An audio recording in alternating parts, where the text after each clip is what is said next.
Hello guys, welcome to Football Manager 15, and this is a cheeky little video that I'm putting up because I don't want to be rude. I have found a phenomenal, and when I say phenomenal, I mean it. I seriously do mean it. I was perusing through Football Manager forums, just reading some Football Manager stories. I was starting a personal save on Football Manager with Newcastle. So I thought, I'll have a little look around, see what other people who have started managing Newcastle have done.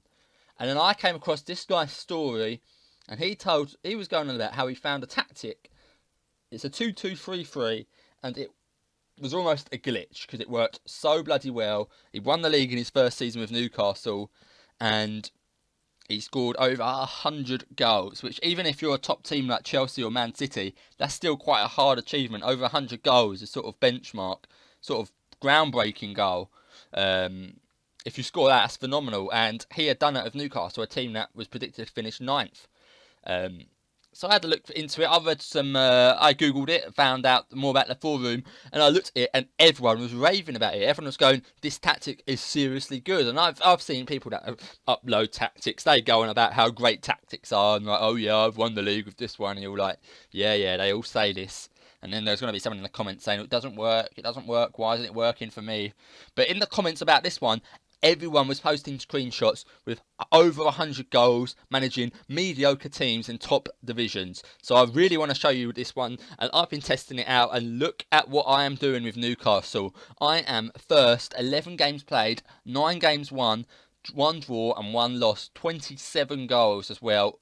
Second best in the league bar Chelsea, but Chelsea have been on a phenomenal run on my save.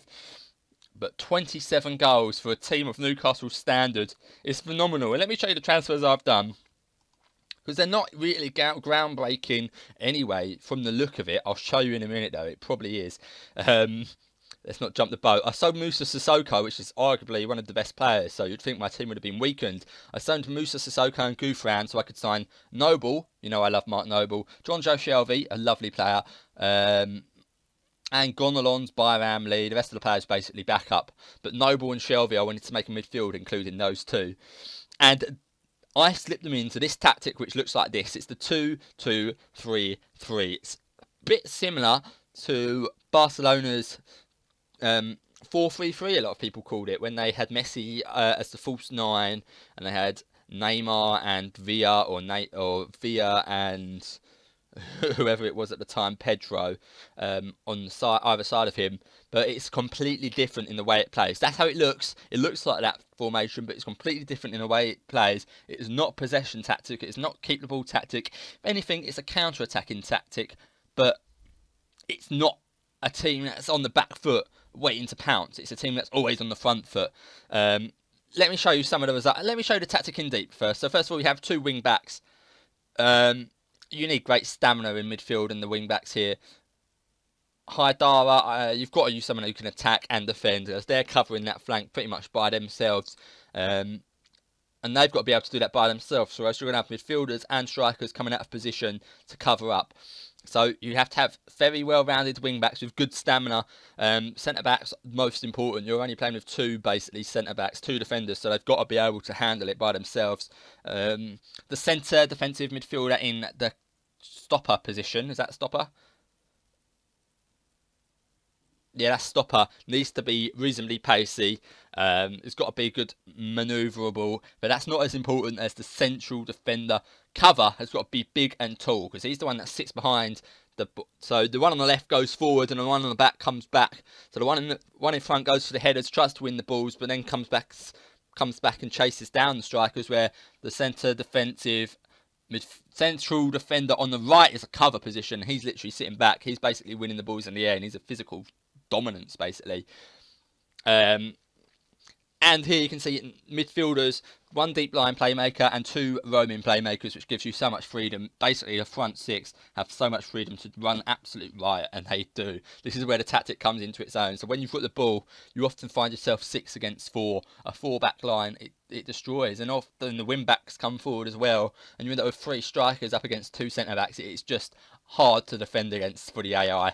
I don't know if they adapt, but really it is a phenomenal tactic. 3 deep line forwards, basically, so they have a lot of freedom. They're covering each other.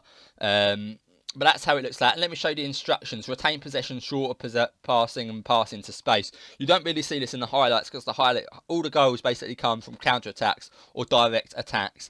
But obviously, you've got to save some energy. You've got to keep it around the ball and wear out the opposition. And it does that very well with the passing into space and the retaining possession and work ball into the box. You do score a lot of passing goals. I mean, it's not Route 1 football. But it is freedom football. It is direct forward passing most of the time because you've got so many options in front of you. Play out of defence as well.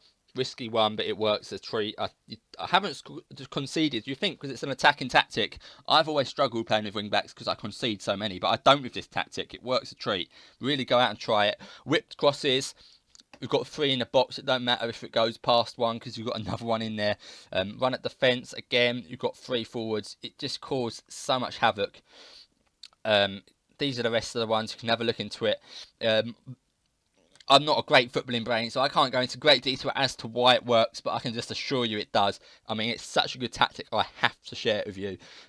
Please try it. Honestly, I'm begging you, try it, because it is absolutely phenomenal. And it makes the game so fun as well, because you're revolutionising football with whatever team you're managing. Look at me, I'm first in the Premier League, and that's with a bad run of form at the beginning. I started off with a 4-1 loss to Man United, and I was like, yeah, this tactic's bullshit. Then we beat Crystal Palace 3-0, then another 3-0, then another win, and another win without conceding, and I was getting on a roll. It really is a great tactic. Let me show you one of the games as a highlight. The Arsenal game here. Look at the average ratings. Mark Noble and Jonjo Shelvey. Average rating for 9.0. I'll show you these in a minute. But if we look at the general information, passes, Mark Noble 73-65 completed, Jonjo Shelvey 58-48 completed, 12 key passes from Mark Noble. That is abnormally high. Normally you end up with 4 or 5 key passes at the most. Mark Noble got 12 there, and it's simply because there's so many options in front of him. And it works. I don't know why it works so well, but it's basically just a flaw in Football Manager that attack is so much better than defence in this game, and it works an absolute treat. Cabella as well, and Jonjo Shelvey, even the fullback Kiamat getting great key passes. These are phenomenal stats. And it just works a treat. And because you're keeping possession as well, you're reducing the amount of attacks the other team have. As you can see, we had 27 shots against Arsenal. 27 against a team like Arsenal. I mean, that's not a glitch, guys. This isn't a one-off. Obviously, it is a bit of a glitch, but it's not a one-off result, guys. Look at that, 27 shots. That means we deserved to win. We really deserved to win. And 16 on target. 16 on target. It's a great tactic. A few tips, though, if you do try this tactic. Bear in mind, this is designed for the first release of Football Manager. Obviously, there's been some patches to change gameplay around, so it's not optimised for the newer versions of Football Manager. A few tips I've picked up. It is still pretty much perfect. It still works an absolute charm. A tip I picked up, I used it against Arsenal, is when you're playing against bigger teams away from home, what I do is on opposition instructions, I don't think you can do it here, can you? Yeah, on opposition instructions, I get them to mark the fullbacks tightly. And that's simply because if you're playing against a team with attacking fullbacks, your wing backs, no matter how good they are going to get overrun. So you really have to focus on that. Yeah, that's the only tip you need. But for the rest of it, don't play with any opposition instructions. I tried it. I let the assistant try it. I tried it. I got the best results when I had no opposition instructions, apart from obviously the mark fullback tightly one that I showed you just a sec ago. But yeah, it's a great tactic. Try it out, guys. If you've got any other tactics you want me to try out, let me know. And if you try this out yourself, let me know your results. Send me some screenshots, send me Gaiazos, or just tell me, because I want to see if this is more than a one-off. I'd love to see you guys doing well with it, even if you've got a YouTube channel, or upload a couple of videos and show me your results, because I would love to see it. But to end up the episode, I just want to show you the goals against Arsenal. We scored a lot of corner goals as well, which I don't like scoring too much corner goals, because it feels a bit... Obviously, that was a big flaw with Football Manager at the start of the game, but the corner tactic as well is phenomenal. And as you can see, Giroud took the lead against us there with a nice headed goal. again, that's where the fullbacks come down. Against big teams, you can concede a few goals simply because you get overrun at fullback. I think at that point, I then changed it to mark them tightly. Jonjo Shelvey there scored from a corner. All the corners go short, and they pretty much all go in. It's phenomenal. Here's another corner goal. Goes short to Jose Perez, who turns and shoots. Buries it through Szczesny's legs. What a goal. What a lad, Jose Perez. He's one of my best players. And then they scored again.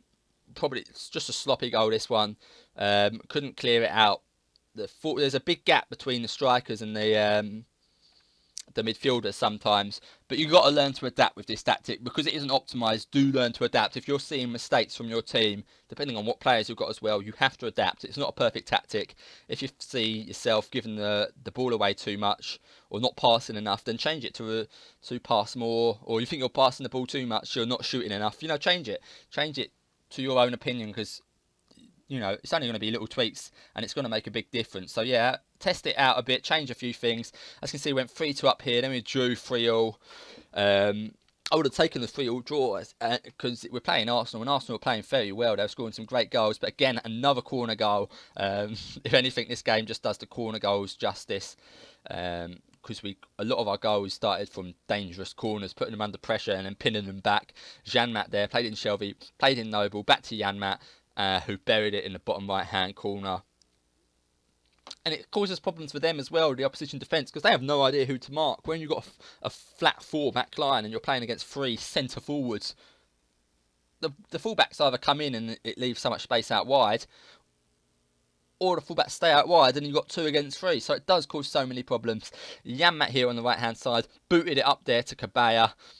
There's an example of the marking problem. He didn't know who to go. He didn't know whether to go for it or stay back and cover all the 3 forwards. So it's probably a decent example of the tactic for you. And before I show you quickly, I just want to show you this.